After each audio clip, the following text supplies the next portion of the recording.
Welcome to एजलेसनेस। Canada से वापस बुलाए गए भारतीय उच्चायुक्त संजय कुमार वर्मा ने जस्टिन ट्रूडो पर दोनों देशों के बीच संबंधों को नष्ट करने का आरोप लगाया है और साथ ही साथ खालिस्तानी नेता हरदीप सिंह निज्जर की हत्या में खुद की संलिप्तता के बारे में कनाडा की तरफ से जो भी आरोप लगाए जा रहे हैं उन सभी आरोपों का खंडन किया है।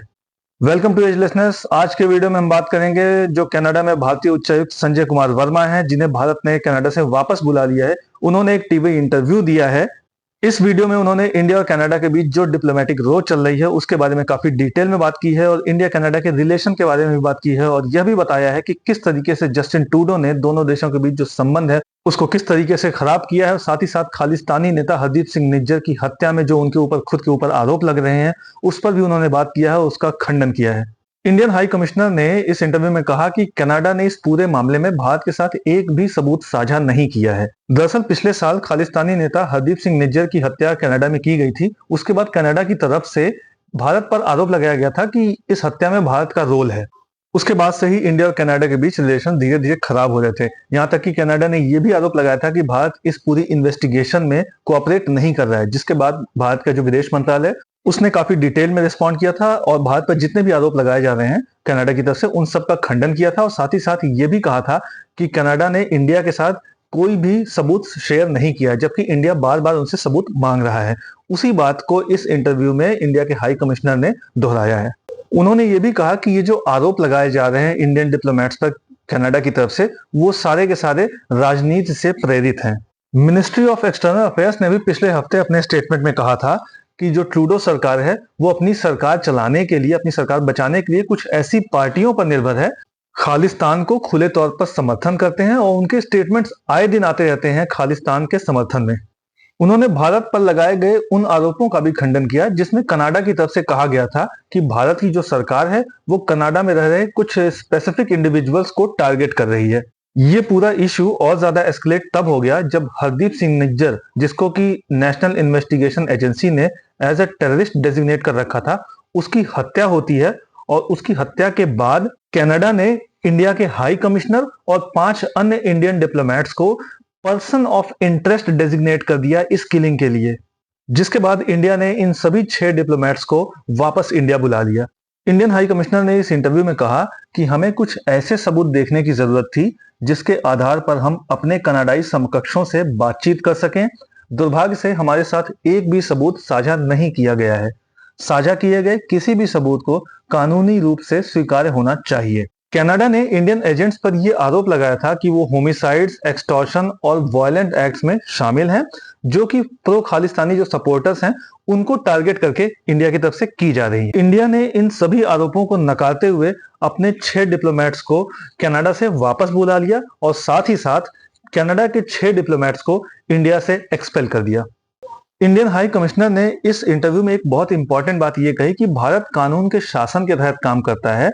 ऐसा कोई भी सबूत जो कनाडा की अदालत में स्वीकार्य होगा उन्हें भारत की अदालतों में भी वैध माना जाएगा। इसलिए सबूत जो है बहुत ही इंपॉर्टेंट है। इसलिए भारत लगातार कनाडा से सबूतों की मांग कर रहा है, लेकिन इसके रिस्पॉन्स में कनाडा ने एक भी सबूत भारत को नहीं दिया, सिर्फ वो आरोप लगा रहा है।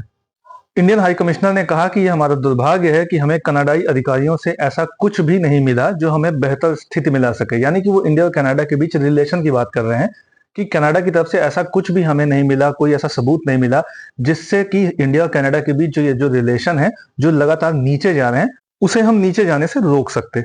उन्होंने हरदीप सिंह निज्जर की हत्या पर कहा कि कोई भी हत्या गलत है और बुरी है, मैं इसकी निंदा करता हूं। और ऐसा नहीं कि मैं ये पहली बार किसी इंटरव्यू में कह रहा हूं, मैंने अलग अलग इंटरव्यूज में ये बात कही है। लेकिन उससे भी ज्यादा जरूरी ये है कि हम बॉटम ऑफ द इशू पहुंच सकें। इस पूरे इशू में एविडेंस शेयर करने के से रिलेटेड कुछ कनाडाई अधिकारियों के भारत आने की इच्छा से रिलेटेड जब उनसे सवाल पूछा गया तो उन्होंने बताया कि ये जो कनाडाई डेलीगेशन था ये 8 अक्टूबर को भारत रवाना होने वाला था और उसी दिन उन्होंने अपना पूरा वीजा आवेदन पत्र जमा किया था। दरअसल किसी भी डेलीगेशन को वीजा लगाना जरूरी था और अगर कोई गवर्नमेंट डेलीगेशन होता है तो उसे जब दूसरे देश की यात्रा करना होता है तो उसे एजेंडे की भी जरूरत होती है। 8 अक्टूबर की यात्रा से रिलेटेड कोई एजेंडा नहीं था। उन्होंने कहा कि इंडियन हाई कमीशन के साथ कोई एजेंडा शेयर नहीं किया गया था और ये एजेंडा भारतीय हाई कमीशन को लास्ट मोमेंट में शेयर किया गया। हाई कमिश्नर ने कहा कि मुझे लगता है कि ये पहले से प्री प्लान्ड था। वे जानते थे कि आधे घंटे या 1 घंटे में वीजा जारी नहीं किया जा सकता है और इसलिए उन्होंने ऐसा किया। मुझे लगता है कि यह पूरी तरह से राजनीति से प्रेरित था।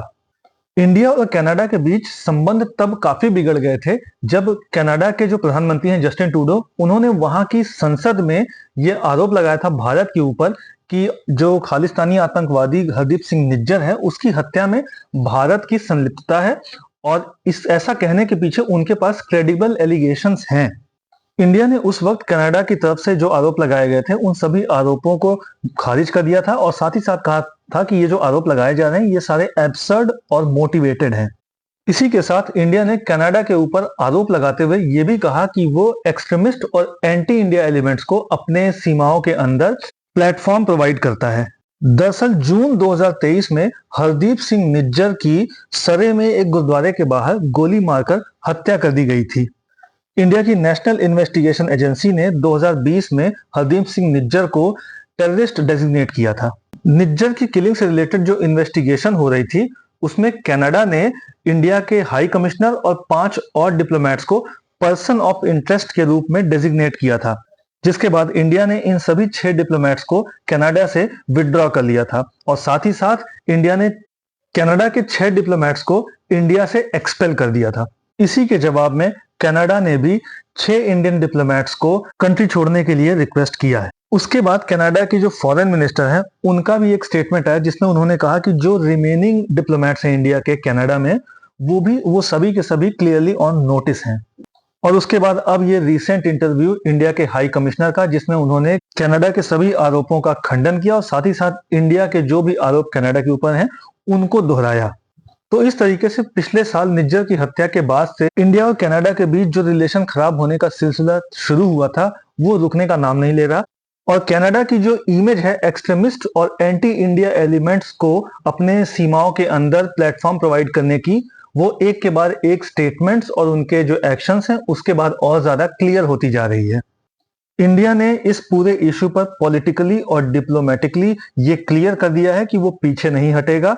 कनाडा ने जिन डिप्लोमेट्स को पर्सन ऑफ इंटरेस्ट घोषित किया था निज्जर की हत्या में, उन सभी डिप्लोमेट्स को इंडिया ने वापस बुला लिया है। वहीं कनाडा के 6 डिप्लोमेट्स को इंडिया ने इंडिया से एक्सपेल कर दिया है और कनाडा के पीएम जस्टिन ट्रूडो पर सीधे आरोप लगाते हुए उनके सभी एक्शंस और एलिगेशंस को पॉलिटिकली मोटिवेटेड बताया है, जिसके पीछे का सबसे बड़ा रीजन ये है कि उनकी जो सरकार है वो कनाडा में कुछ ऐसे पॉलिटिकल पार्टीज के ऊपर निर्भर है जिनके लीडर्स प्रो खालिस्तानी हैं और उनके खालिस्तान के समर्थन में अक्सर इंटरव्यूज और स्टेटमेंट्स आते रहते हैं। कनाडा के प्राइम मिनिस्टर ने अभी एक कमेटी के सामने भी ये बात स्वीकार की कि जब उन्होंने सबसे पहले इंडिया के ऊपर आरोप लगाया था तब उनके पास कोई खास सबूत नहीं थे। उन्होंने जितने भी आरोप इंडिया के ऊपर लगाए थे वो सिर्फ और सिर्फ इंटेल बेस्ड थे। तो इस तरह इस पूरे इंटरव्यू में इंडिया के हाई कमिश्नर संजय कुमार वर्मा ने अपने और अपने साथी डिप्लोमेट्स के ऊपर जो आरोप लगाए गए थे उस पर जवाब तो दिया ही, साथ ही साथ उन्होंने कनाडा के एक्शंस और इंटेंशंस पर भी सवाल उठाए। इंडिया और कनाडा के बीच ये जो डिप्लोमेटिक रोड चल रही है इसमें कोई भी नई इंप्रूवमेंट होती है, कोई भी बड़ी इंप्रूवमेंट होती है तो हम उसको लेकर समय समय पर आपके सामने वीडियोस लाते रहेंगे और आपको अपडेट करते रहेंगे। दुनिया में और भी जो बड़े इवेंट्स हो रहे हैं या बड़ी कॉन्फ्लिक्ट्स हो रही हैं उनसे रिलेटेड आप और भी अपडेट्स जानना चाहते हैं तो हमारे चैनल पर जाकर दूसरे वीडियोस देख सकते हैं। इसी तरह के और भी अपडेट्स जानने के लिए लाइक और सब्सक्राइब करें agelessness. Thank you very much.